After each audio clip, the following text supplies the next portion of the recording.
the lesson. Oh, yeah. You know, when I think of graffiti, the first thing I think of is panels. Mm. And I've heard, I guess, that some writers have an attitude of, if you haven't hit steel, you know, that's not really, you're not a legit writer, so to speak. Mm. What's your take on that whole, I guess, you know, that way of thinking? Do you agree, disagree? Well, you know, yeah, I suppose I'm not going to put anyone down for not having done trains by any means, but yeah, I mean, honestly, if you want to take it to the level that you really should, you should have a go at it, really. You know, how far you go or whatever and that, you know, may be a different thing, but yeah, look, I'm also of the opinion that, you know, a good guy's a good guy and that, you know, I'm not going to hold it against him if all he ever does is legals to a certain degree. But it's all about not pretending to be something you're not. Mm. You know, I suppose if you don't do any trains or whatever and that, and you haven't got the right to speak in that respect or whatever and that, then you don't want to be a big mouth about, you know, your other aspects of your artwork. Maybe it's got something more to do with that. But, you know, when it comes to trains as well, I mean, you know, there's some people out there that have done a lot of trains, and especially in this day and age and that we're travelling overseas, and people have done hundreds of them. You know, maybe 1,000, I don't know. I'll lose track with some of these guys. There's some heavy hitters out there. Mm. So are you going to compare a bloke that's done, you know, 300 panels to a bloke who's done 5, you know, 20 years ago or something? I don't know. Where does the comparison sort of end? Yeah, true. You know, if you could use a cricket analogy or something or other, you know, you're going to compare Donald Bradman to, you know, I don't know, Glenn McGrath or something or other, and this, you know, in an age just gone, not long ago, you know. Now, I guess when you know, when you're talking yards and stuff like that, can you make any comments on, I guess, like, what are some of the things that you think draws people to hit yards in particular? You know, is it like the whole thrill? Like, what is it about? I think from an Adelaide point of view on that, when it comes to one thing that pops into my head is like the tagging aspect in Adelaide. We had a situation where we're trying to tag trains while they're running. You know, I think the New York expression would be in motion. And being that we don't really know any different from day one on that, we think that's the only way you can do it. But if you start thinking outside the square and, you know, outside the box a little bit and that, you think, well, hang on a minute.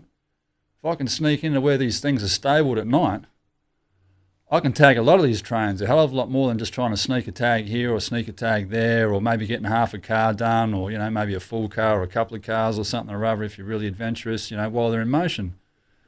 So there's a logical sort of aspect to it like that when it comes to tagging them. And of course you can use paint and all that sort of thing as well.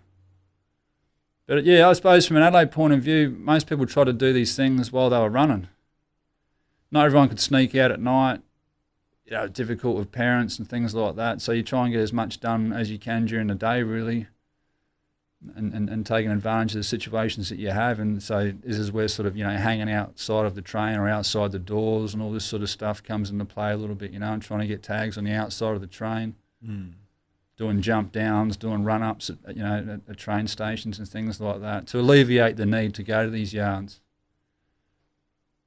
But, you know, although a lot of people went to yards to tag them and strictly to tag them, I think most people, if they made the effort to go to a train yard, it was more about, you know, painting something on the outside of it, doing a panel or something like that. And then you waste the rest of your paint on the way out and that with your tags and your throw-ups and all that sort of stuff in the hope that they run, you know, for a while at least, if not for longer.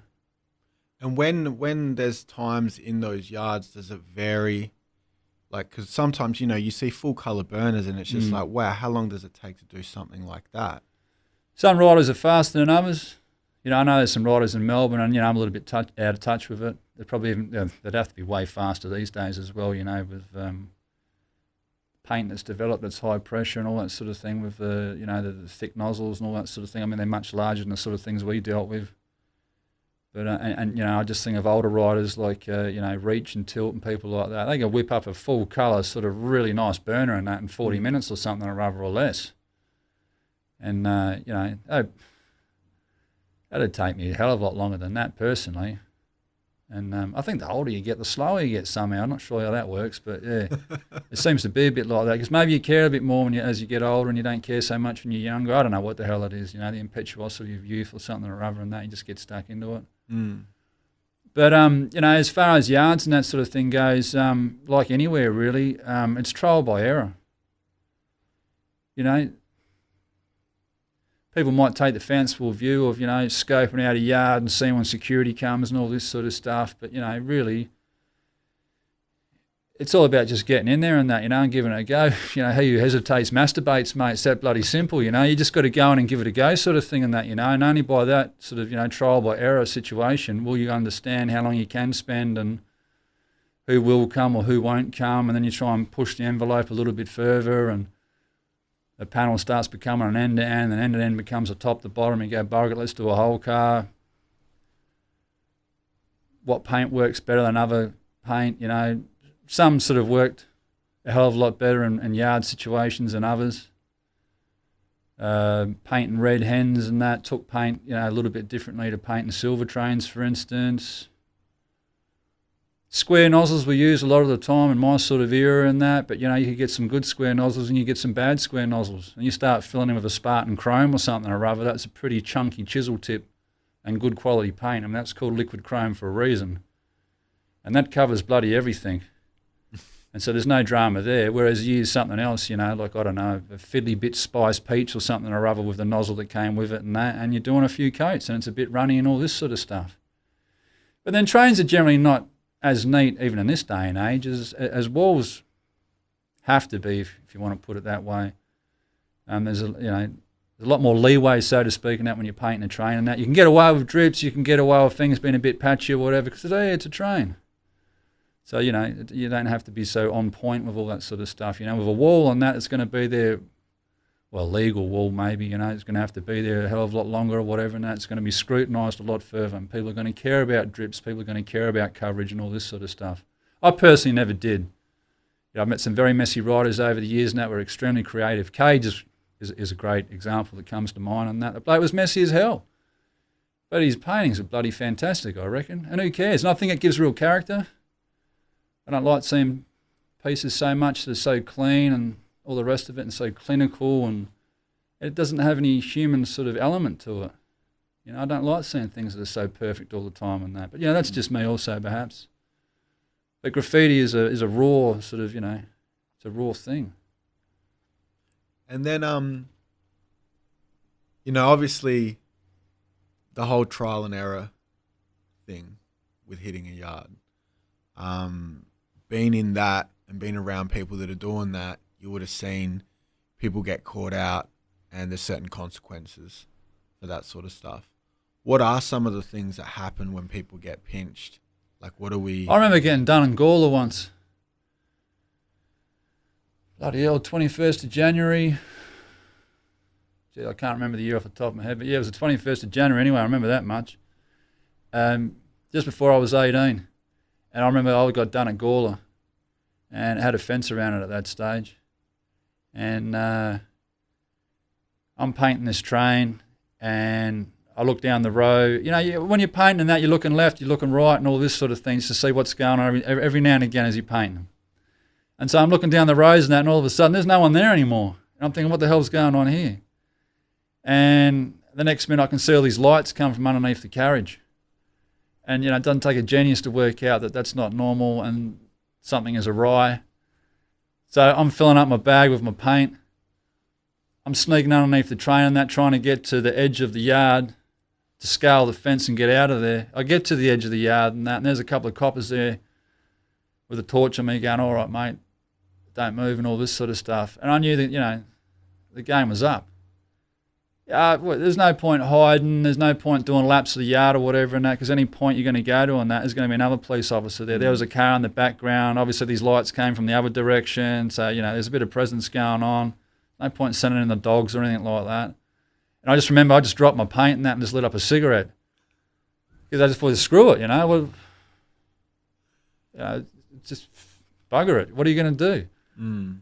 And so, I don't know, in a situation like that, and that was a few years ago now, of course, the penalty wasn't great. I don't even remember what it was. That's how great it wasn't. But obviously that's got worse over time. You know, every time you go to court, it doesn't get any better. It only ever gets worse. That's the nature of the game. So, yeah, I don't know. I mean, people get prison time and that sort of thing these days. Big fines. Yeah.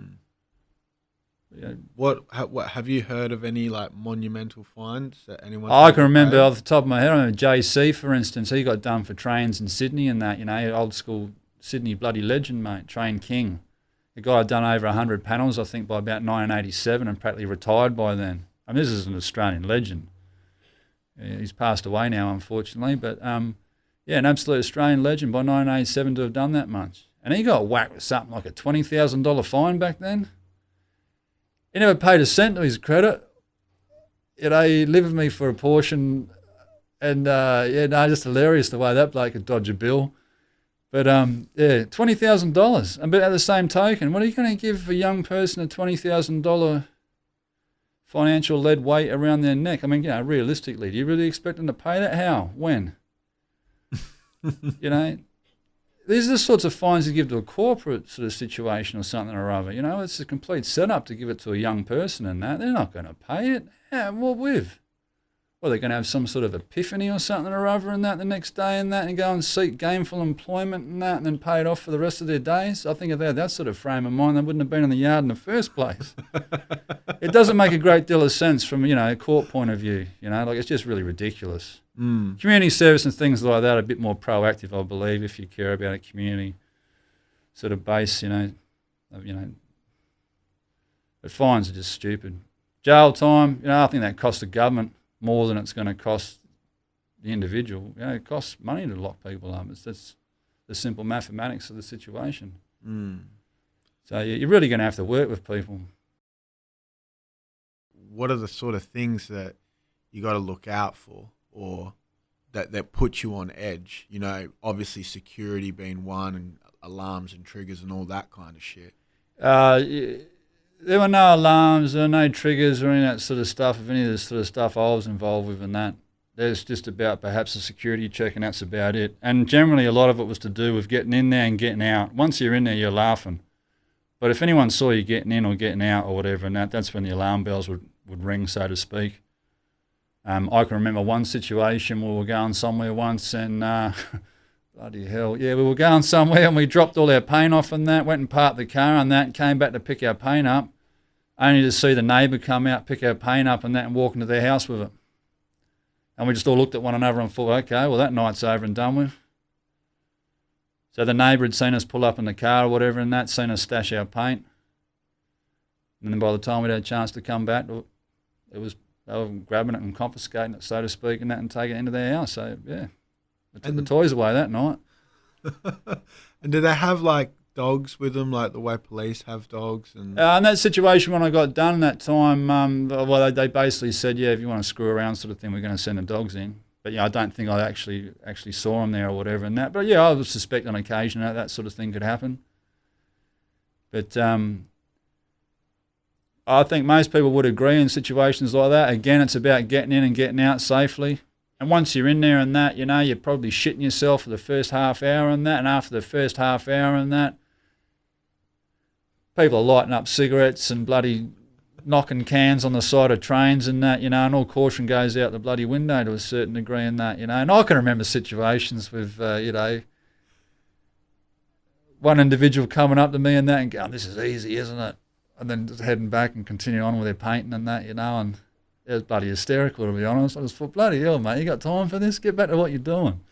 But, you know, and then, you know, you're glancing left and you're glancing right and all this sort of stuff to start with, and then, hey, mate, if you're in there for half an hour in the old days and stuff, half hour, 40 minutes, and you reach that comfort zone, I think you're pretty well right.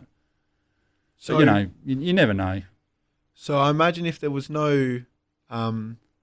you know, no alarms and stuff like that. But you don't know any of this until you try it. And that's the, you know, yeah. People say, oh, it was easy back then. You go, yeah, what? Someone didn't hand over a book and say, this is how you do it, mate.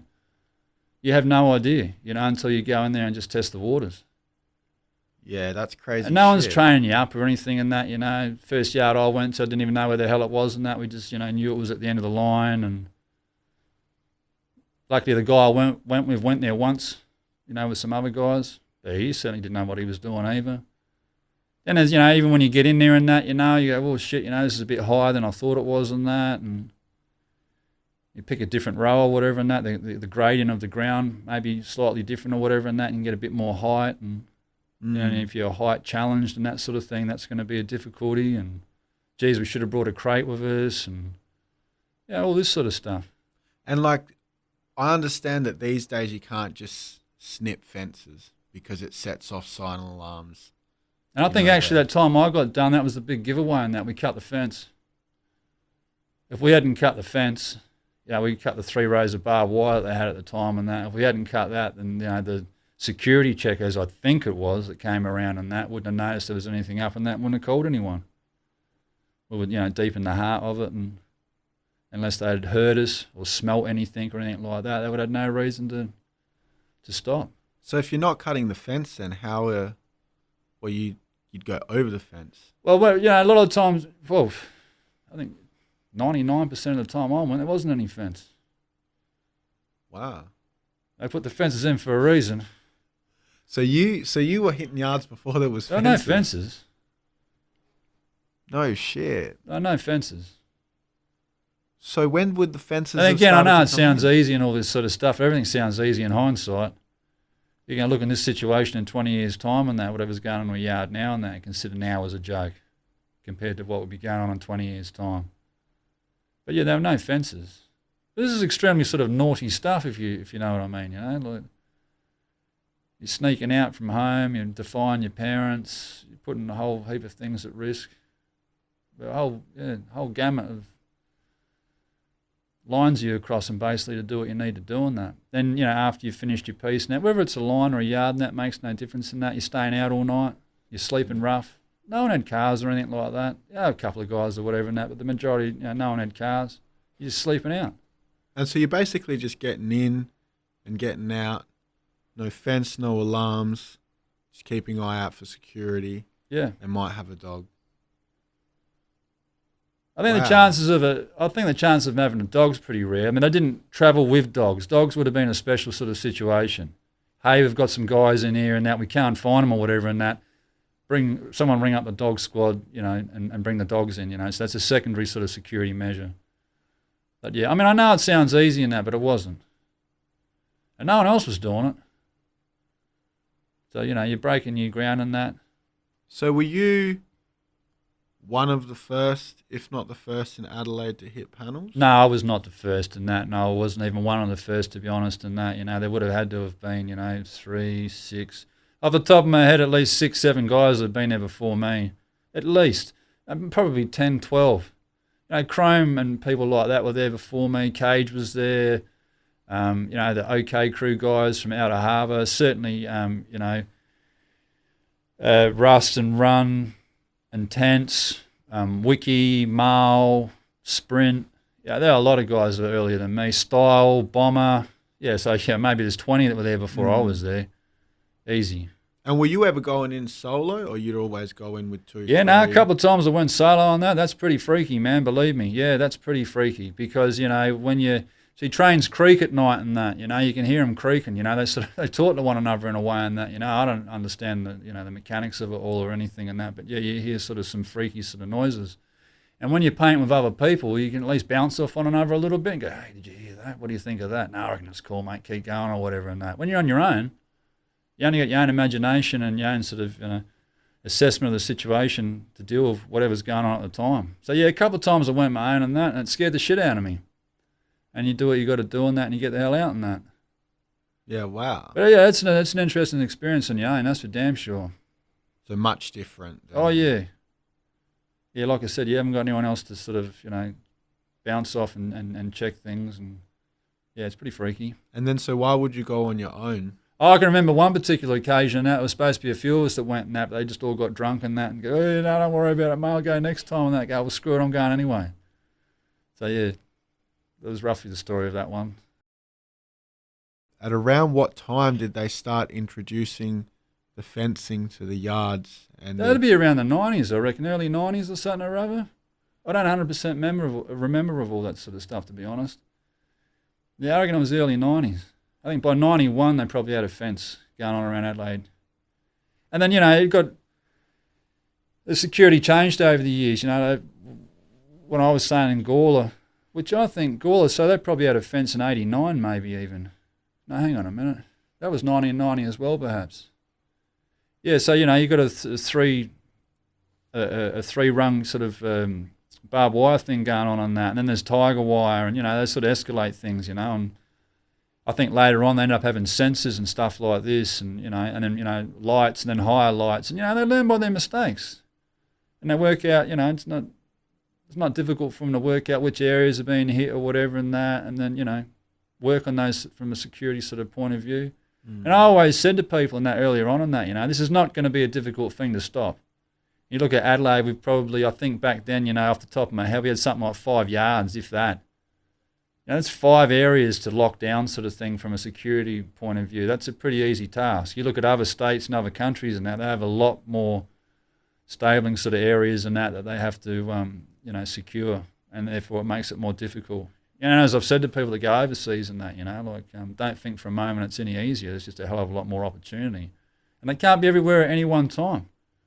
Whereas here, well, perhaps they can.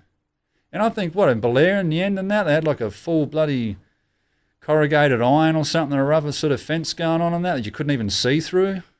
Yeah, right. Yeah, and look, I'm not really that 100% familiar with these sort of newer things, even if they are 10 odd years old or whatever, and that, I'm extremely out of touch of all that sort of stuff. But yeah, obviously security measures have increased over the years, and I think there were sprinklers involved in some sort of situations with sensors and that, so that they wet down the trains, and then, but it's a cat and mouse game in that, because whatever they come up with, these other guys come up with other ideas and that, and move the sensors around and all this sort of stuff, turn lights off, wear different clothing, whatever, So is the around the time that the fencing's come in, is that around the same time that transit squads have been introduced, or was that prior to the fencing? Well, there's always been, as far as I understand, there was always, off the top of my head, I think there was always a transit police squad. If you want to talk about a graffiti squad, that's a little bit different. I think there was always a transit squad from the sort of early, mid-'80s. And they were probably out of the transit squad that were obviously responsible for the transport system primarily. Out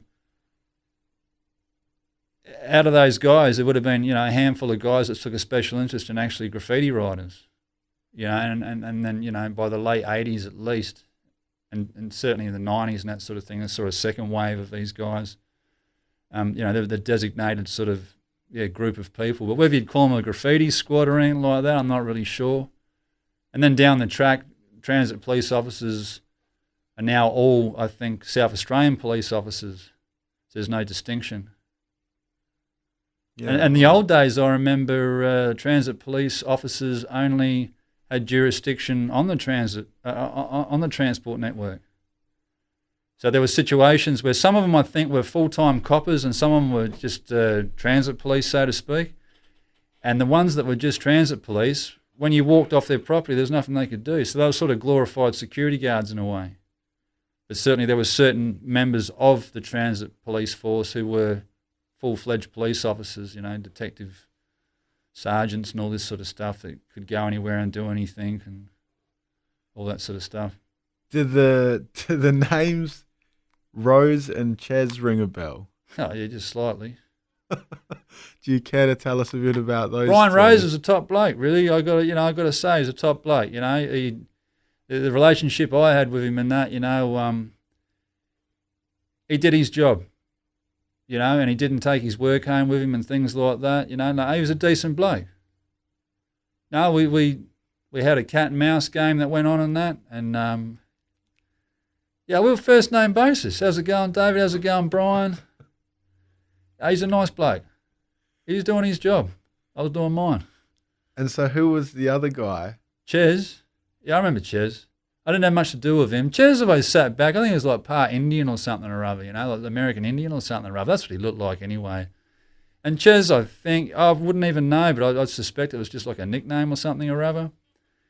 And he sort of sat back being quite silent, those guys travelled together and that, and he sat back being sort of the silent partner. I never had any problems with him.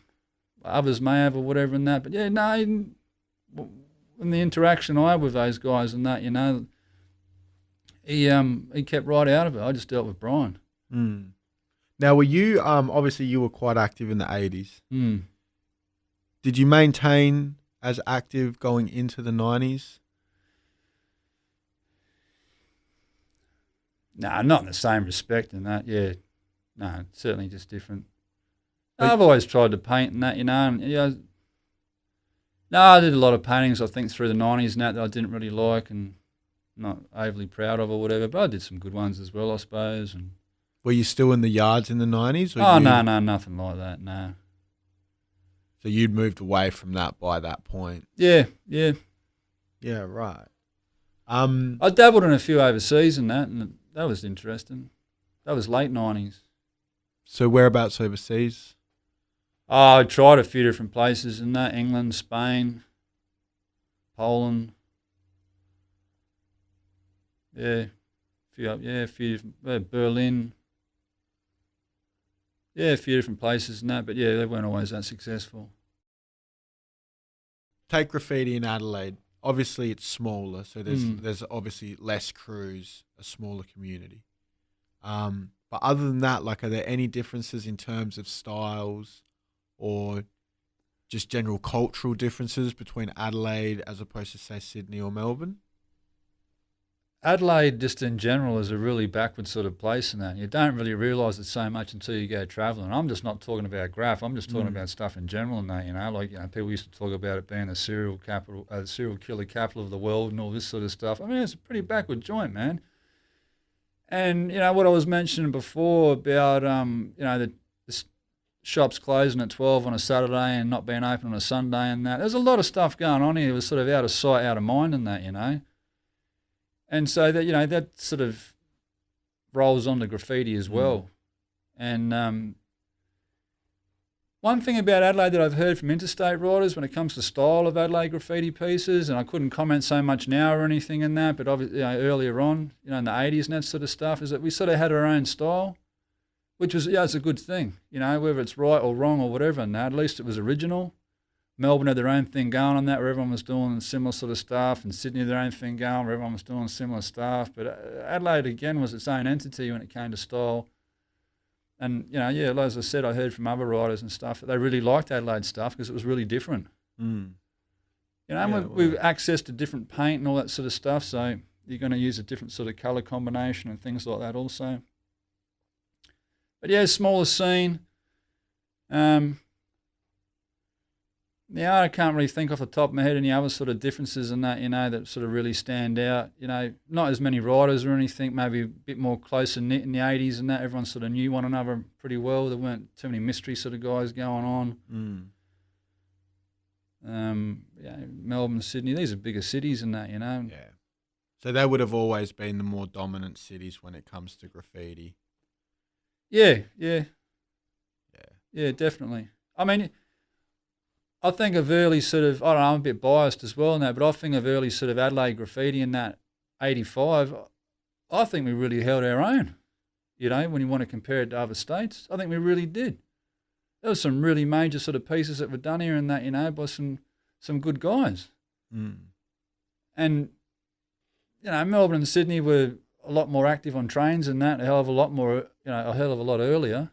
And they had access to a lot of leftover American paint, like wet paint and things like that. And super spray and that sort of thing in Melbourne, buntlack in Sydney. We didn't have our hands on any of those sorts of paint, and therefore we didn't have our hands on those sorts of colours. So those guys had the advantage there. And again, we're using these primary sort of colours, spray ink or whatever's at hand. Yellow, blues, reds, greens, and all this sort of stuff. But I think stylistically, I think we sort of held our own. But yeah, the volume was completely different. There's a lot more going on in these other places, a lot earlier. It's that simple. In the 80s, who were the prominent crews in Adelaide?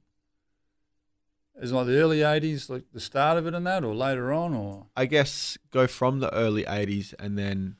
Oh, that's a bit of a bloody... it's a bit of a test.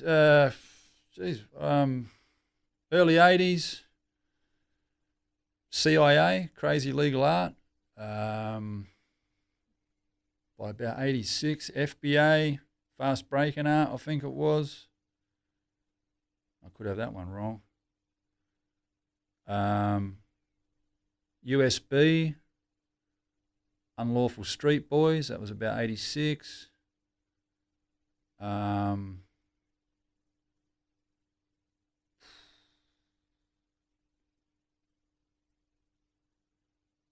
really can't remember. Later 80s, FTP was huge by about 89. Fuck the Public. And I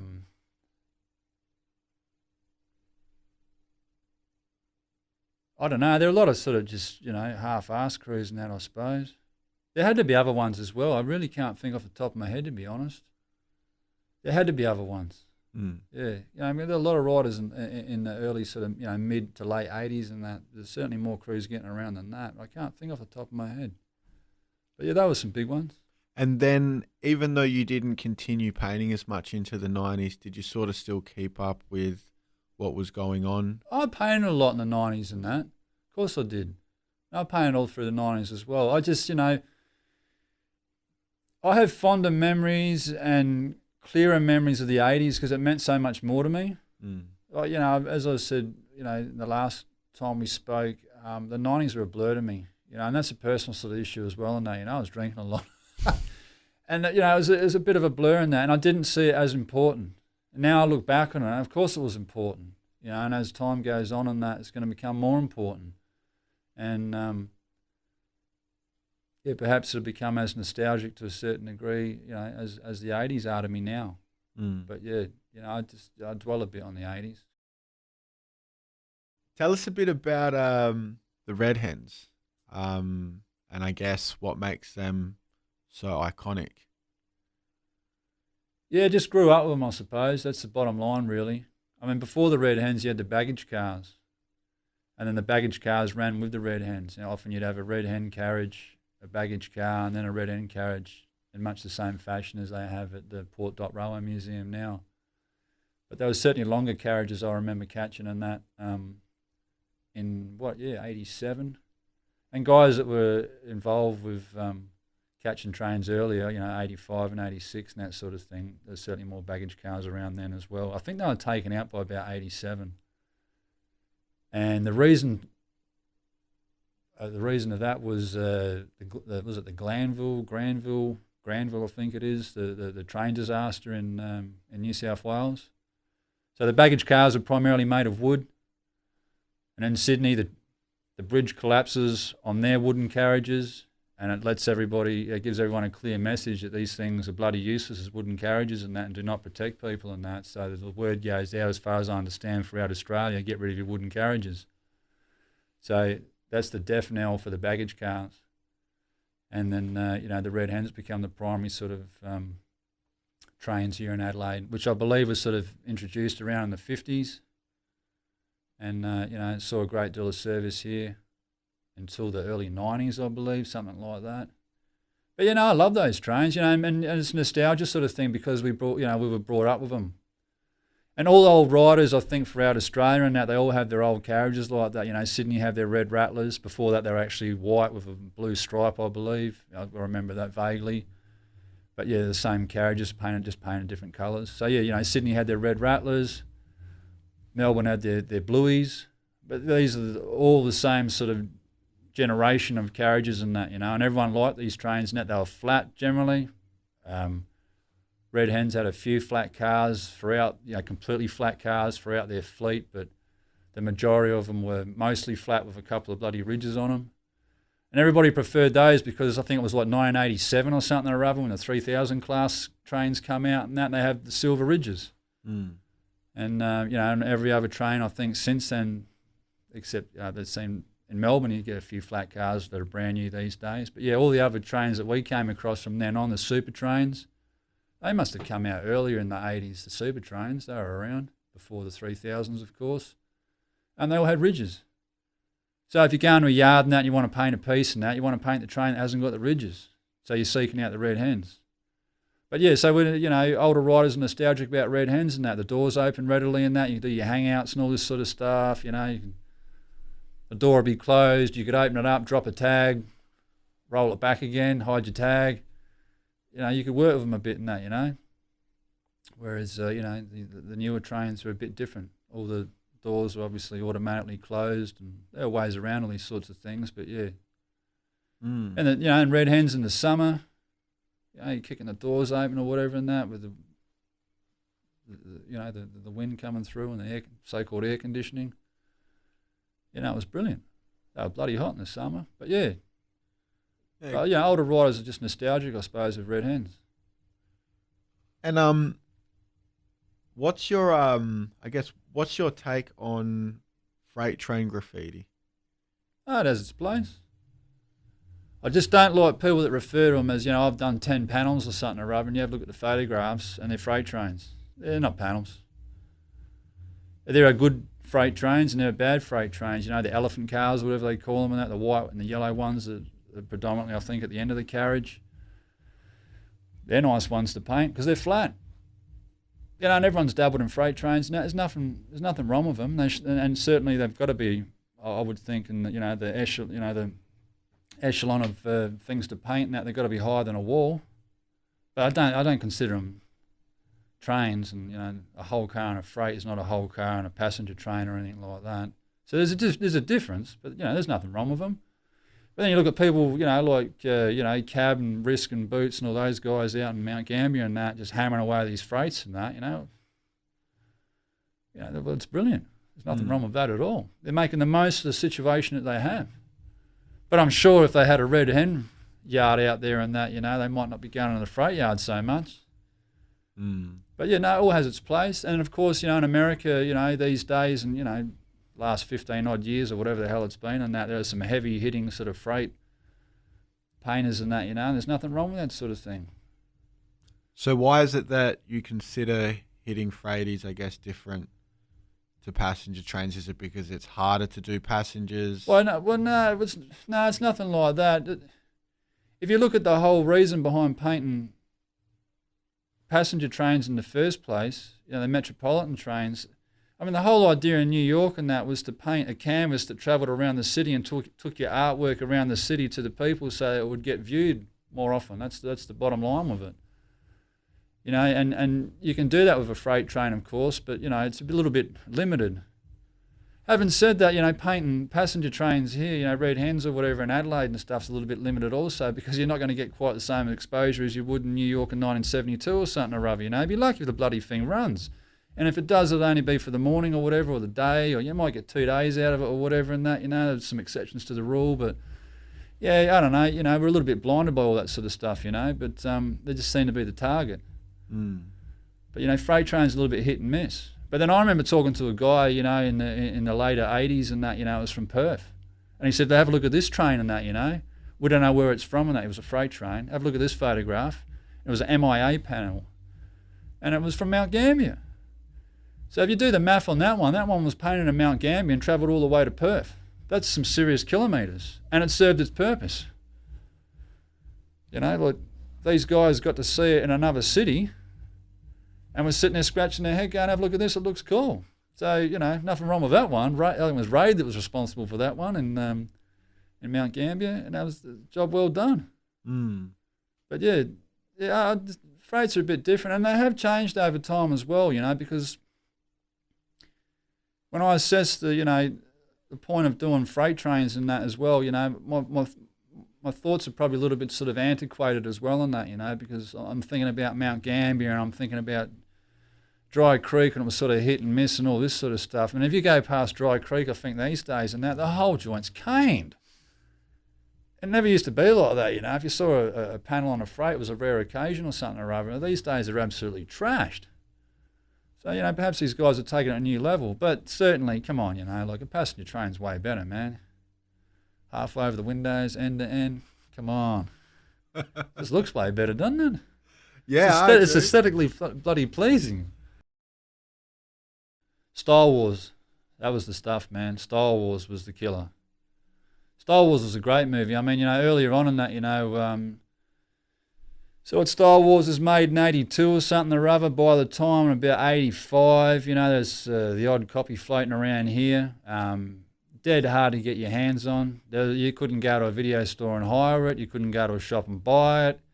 There was nowhere online or any of that sort of stuff. It didn't exist. There's no mail order or any of that sort of stuff. If you didn't know someone that had one and that, then you weren't going to see it. And it was sort of, you know, you had to be worthy in a way to see it. It was that simple. I think originally the copies that were floating around predominantly came from New Zealand and London, where it was aired on television over there and through networking. And yeah, I think, you know, even some people, you know, having lived in New Zealand, having lived in London and ended up finding their way to Adelaide down the track, you know, their parents might have moved over or whatever and that, you know, they bring a copy with them. These are where the copies ended up floating around. And every copy I saw back in those days and that was always different, different length times, and it depended on who taped it and how well they taped it, you know. And then, you know, these copies on video cassette, of course, you know, being dubbed from one copy to another copy to another copy. And every time it was dubbed, it got worse and worse. And the audio and the, you know, and what you could see in that just deteriorated. So, you know, there were varying copies of it getting around, that's for damn sure. I was fortunate enough, the high school I went to and the guys that got me into graffiti, I was very fortunate to have a good sort of schooling in graffiti from day one, really, you know, with guys like ABSK and Cage. Cage's father worked for the Adelaide Library, and they had a projector copy of Star Wars. And his father ended up getting it transferred from projector to video. And so he had an absolutely schmick copy of it. And, you know, because we went to school with one another and that, you know, I ended up seeing it eventually. But, you know, a bit begrudgingly probably at first and that. Again, you know, I was pretty whacking that, man. And again, you know, if you weren't good enough to see it and that, you didn't see it and that. It was, you know, it was a treat. So, you know, finally these guys go, okay, I'll let you see it sort of thing and that. I remember watching it around ABSK's house with Squid. He used to write Rhyme 179 as well. And, yeah, we ended up watching it for the first time and it just blew my mind. And then I ended up being personal friends with Cage later on and that and got to see it a bit more often. That particular copy, I remember, he lent it to another guy we used to go to school with, Nigel Tinning, and his mum taped tennis over part of it. We could have murdered the woman. And then when Cage got in a bit of trouble with the coppers and that, his father took it off him and said, "You're not having it because that was not, you know, why I gave it to you and that. I gave it to you from an artistic sort of point of view and that, not to encourage you and the rest of your mates to go around destroy the neighbourhood and have the cops knocking on the door." So, you know, it wasn't until I think the late 80s or something or other when the first video copies became available commercially from an Adelaide point of view through Central Station Records. And I snapped one of those up at the earliest possible convenience. I believe I still have it. And then, of course, down the track and that, you know, it was available on DVD and then, you know, extended versions and all that sort of stuff. But, yeah, I think, you know, the book Subway Art and the movie, the documentary Star Wars and Beat Street as well, the movie Beat Street, just, you know, immeasurably bloody changed the course of graffiti throughout the planet, man, let alone Adelaide. You know, and yeah, just, you know, sent everybody out into the path of, you know, destroying stuff, that's for damn sure. You know, scene and all that sort of stuff, how could you go wrong?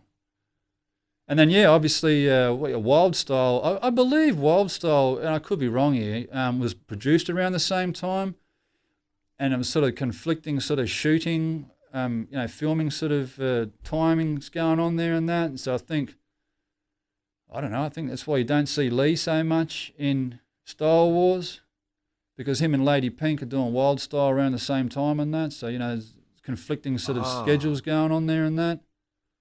But yeah, the whole story of Star Wars is sort of a different one as well in that, you know, like Henry Chalfonten was, you know, clutching at straws to get that finished. And I guess, like, off the back of that, you know, nowadays you've got all sorts of graffiti DVDs and shit's on YouTube and there's lots of footage out there now. I guess what's your take on graffiti DVDs and filming? Most of them bore the shit out of me.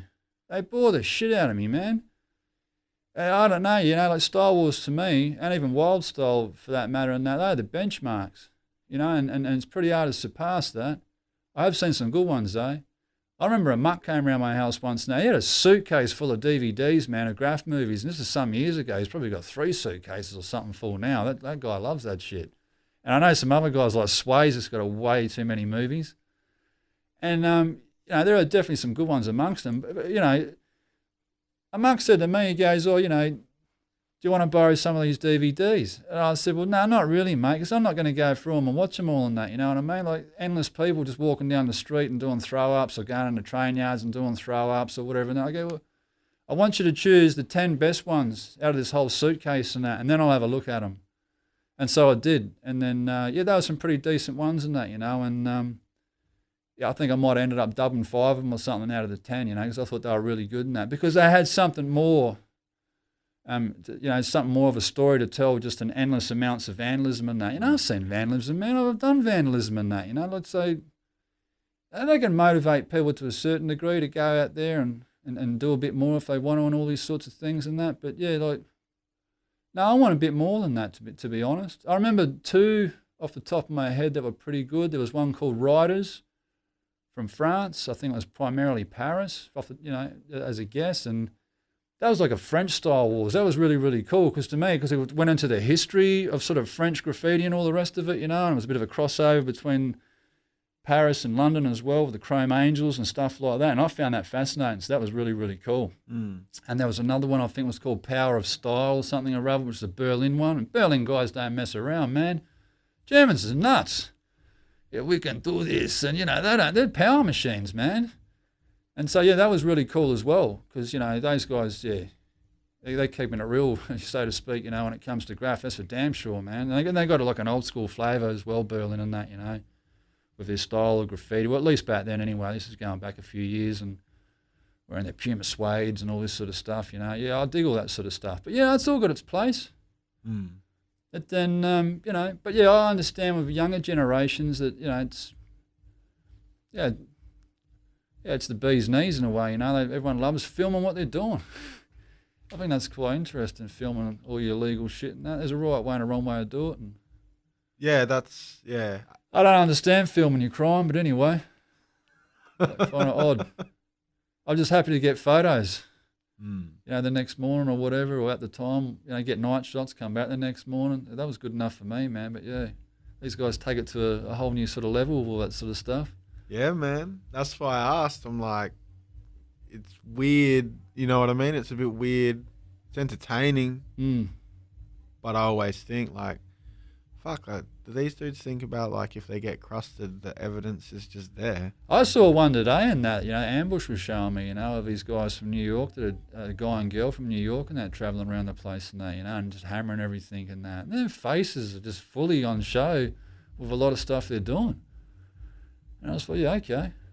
Yeah, I don't understand. I did appreciate some of the stuff they were doing. It was pretty cool and that. But, I'd have been try to be a bit more clever about it all, I think. But, whatever. They seem they got away with it to a certain degree anyway. I mean, I think, it was at least one out of the 2 has done a bit of jail time here and there and that. But, they're certainly not being locked up and thrown away the key or anything.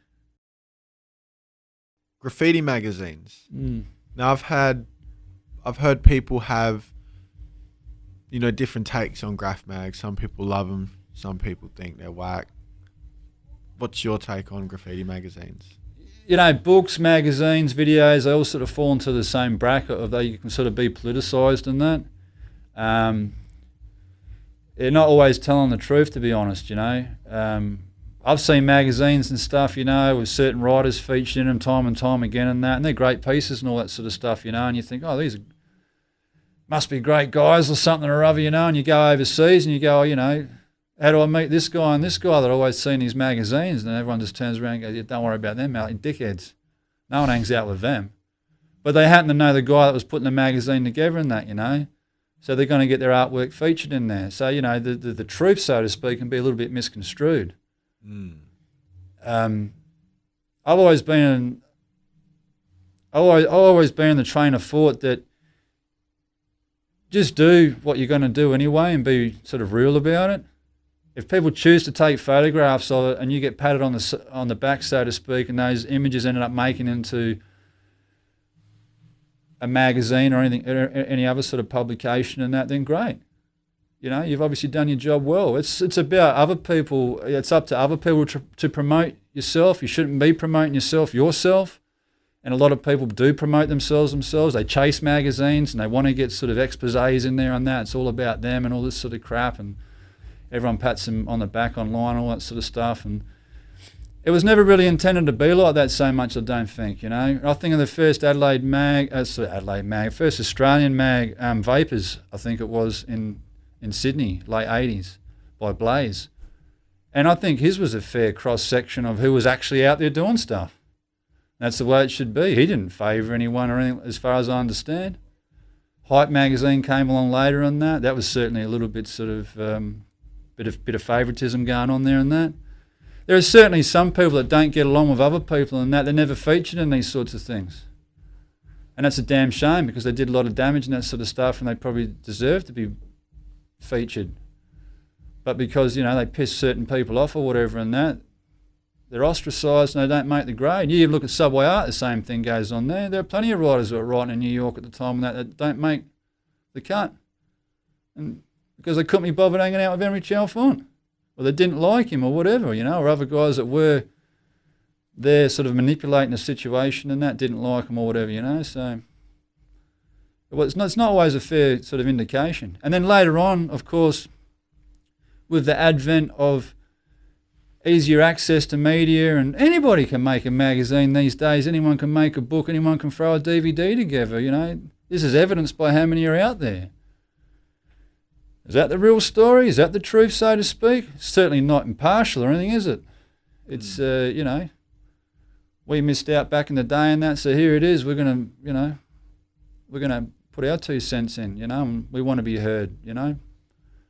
Does that make their artwork any better, any worse? I don't know. Art's in the eye of the beholder. I can imagine there's, you know, obviously there's a lot of politics in graffiti. I guess in the 80s when you were active, was there a lot of politics and I guess beef, you know, back then, or was it there's always been politics, there's always been beef, you know, it comes and goes and that, it just depends.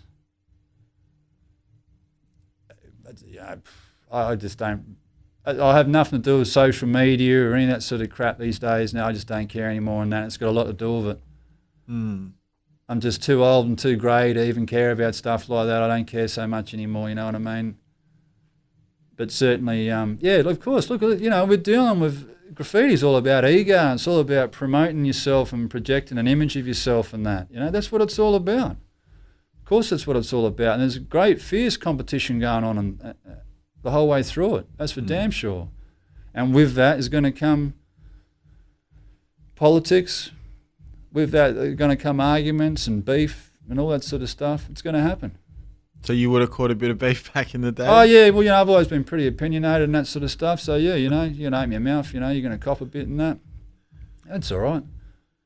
All part of it. All part of the game? Yeah, yeah. And, of course, I remember being younger and stuff, you know, the writers' bench in Myers, you know, 85 and that sort of thing, you know. You sort of got to go for a bit of an initiation and that sort of thing as well. I remember ducking a few clotheslines and all that sort of stuff. Yeah, hey, that's what happens. You know, it's a school of hard knocks, man. That's the way it goes on. You know, I'm sure these sorts of things still go on to this day. In fact, you know, I hear the odd story here and there. I'm pretty out of touch with it all and that, but I hear the odd story every now and again with certain writers arguing with other writers. Now, I think it's quite humorous, you know. I can sort of just, you know, look back at it and that and just go, oh, yeah. And I sort of like it. I go, it's good. Because, you know, with writers' benches and things like that, and that's the difference again with the different generations. With writers' benches, you know, you had to prove yourself and then rock up to the writer's bench and lay it all on the table, so to speak, you know. This is who I am, this is what I've done, or this is what I haven't done, or whatever, and that, and be judged accordingly. And, you know, there was a pecking order there. And if you were a wanker in that, man, you weren't going to last 2 seconds. It's that simple. There's no hiding behind a keyboard.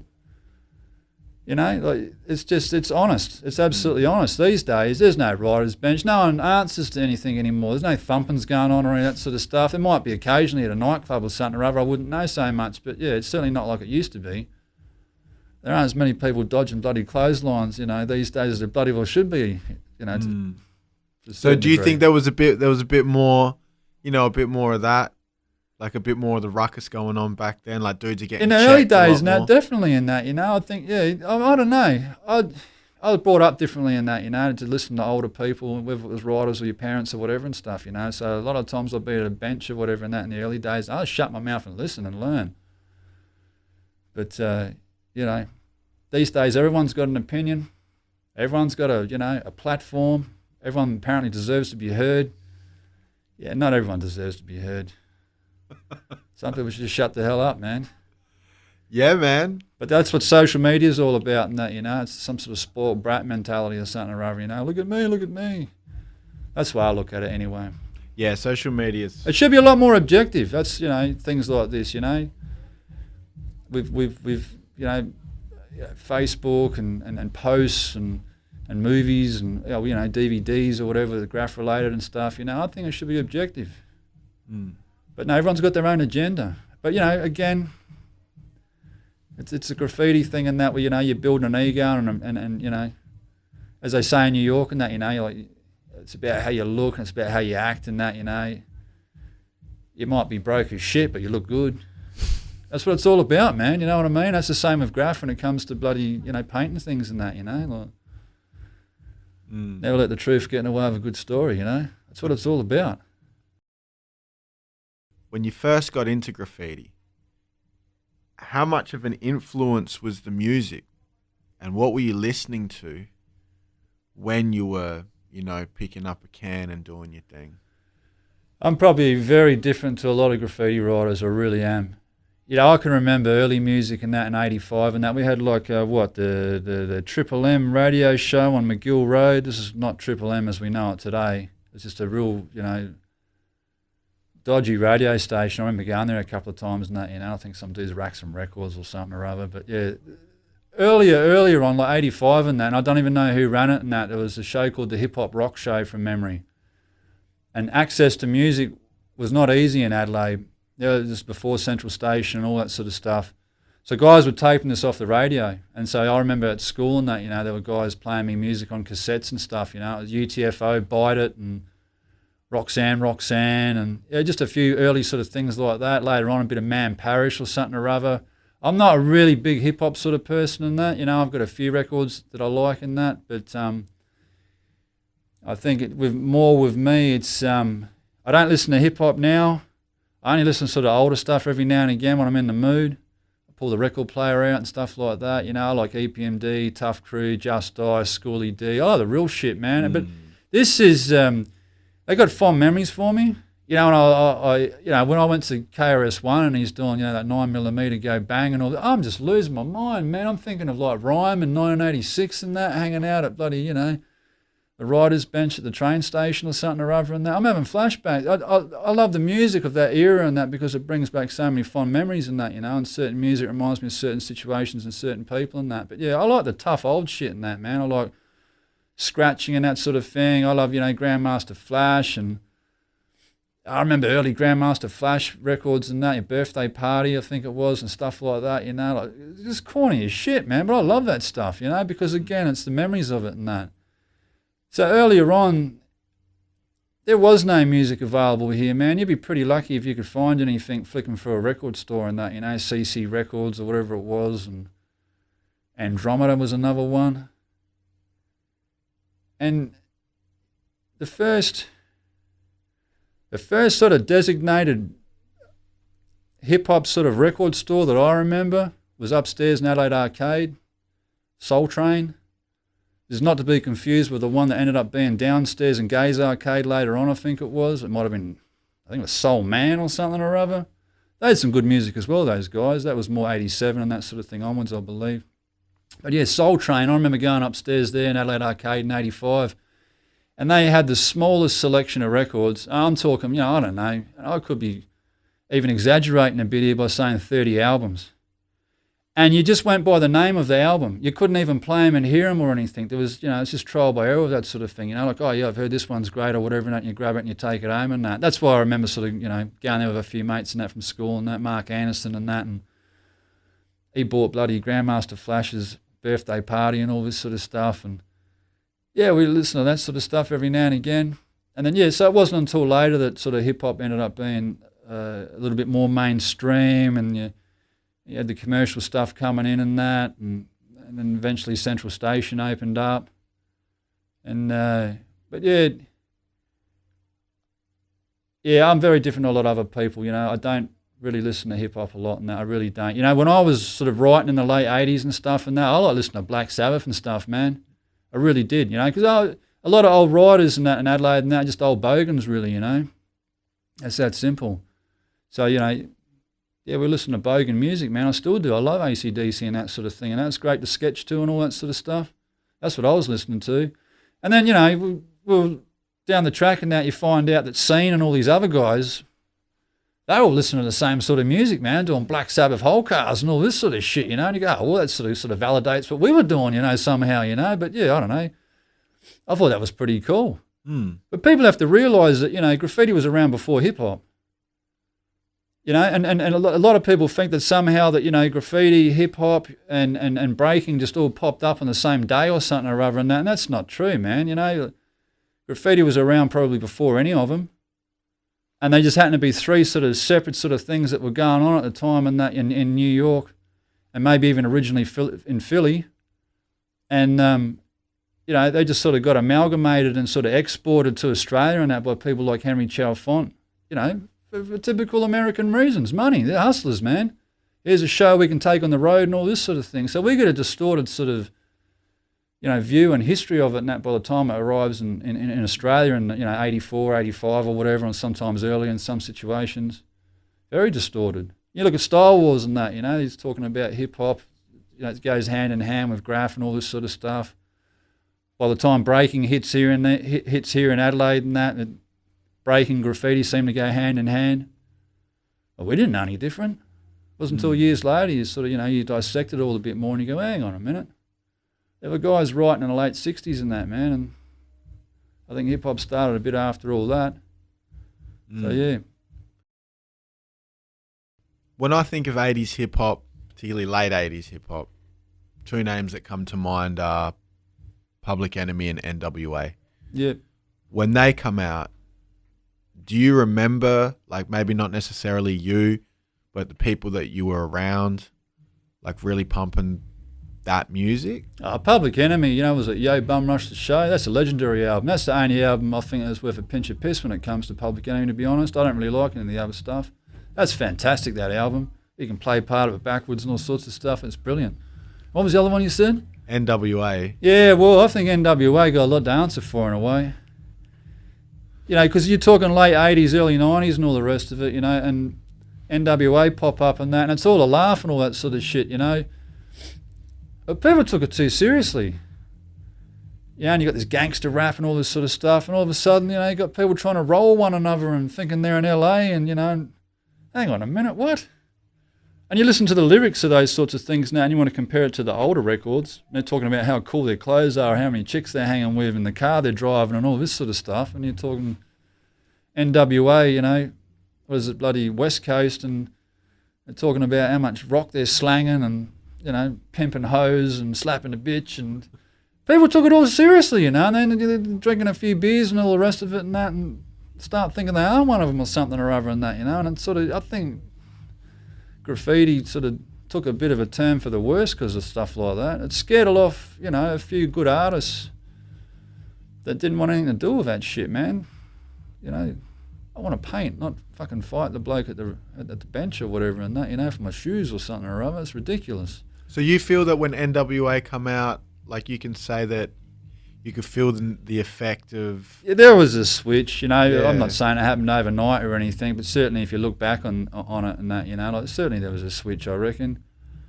And look, maybe it was only sort of something that occurred for a number of years or whatever, but it did change the direction of things, that's for sure. It attracted, like a magnet, other elements to graffiti that weren't there originally. It's that simple, the criminal element and all this sort of stuff, and yeah, and I reckon that sort of is what happened. Yeah, wow. Ghetto boys and all this sort of stuff. Because people take it too seriously, and even Ice-T and that sort of thing. His first album's fantastic, and then it all started getting a bit sort of ridiculous and a bit serious perhaps after that. I remember going to a yard once with a bunch of guys and that, and we're bloody listening to Ice-T on the way there and that, and I look around at my mate and he's got a bandana tied around his head and that, and he's rocking away and that, and I just thought, what do you think, we're on the way to a drive-by or something, man? What's going on here? But he was in his own world or whatever, and I was like, okay, whatever. That was 1990. Yeah, wow. So you really did see the influence. Mm. And then, so do you feel that there was a point in time where getting rolled for your sneakers or for your paint was like quite a common thing? Look, don't get me wrong, dudes were getting rolled in 85 and that as well. They were, you know, like there was certain people going on the bench and that and taking other people's Walkmans and certainly, you know, standing over other people for their paint and that. I got rolled for a marker in 85, I believe, you know, can I have a tag, mate? Yeah, no worries, thanks for that. You know, it's subtle, but, you know, that's what's going on. You just go, whoa, okay, so I'm not getting that one back. All right. But then later on, yeah, your shoes and that sort of thing will give us your jacket and that's a bit weird and that. But, yeah. Look, again, you know, there was a bit of school of hard knocks going on at benches and stuff and that. So, you know, it wouldn't be right to say that it never happened or whatever and that. But, you know, I do think there was probably a little bit more going on later on and stuff, you know. Mm. It was more of a criminal element. And these days, like, you know, from personal experience, I find, you know, I don't really have any issues if I go catch late night trains. Mm. No last train from down south or whatever. Never had an issue. But back then, were train stations a bit more of a, like, more territorial? I don't really remember any of that. You're young, you're bulletproof and all these sorts of things. As far as we were considered, you know, as far as we considered, I think, as younger riders and stuff, we owned everything. We owned the city, we owned everything, man. If you had anything to worry about, it was probably us. You know, we used to bump into other sort of nungas and that around the place or whatever. And like, hey, how's it going, mate? You know, someone probably knew someone or whatever, and that was good enough. And that, yeah, I don't think there was any angst going on and stuff. Mm. No, we just probably, you know, we did pretty well whatever we wanted, I think. The lesson. 927. Oh yeah.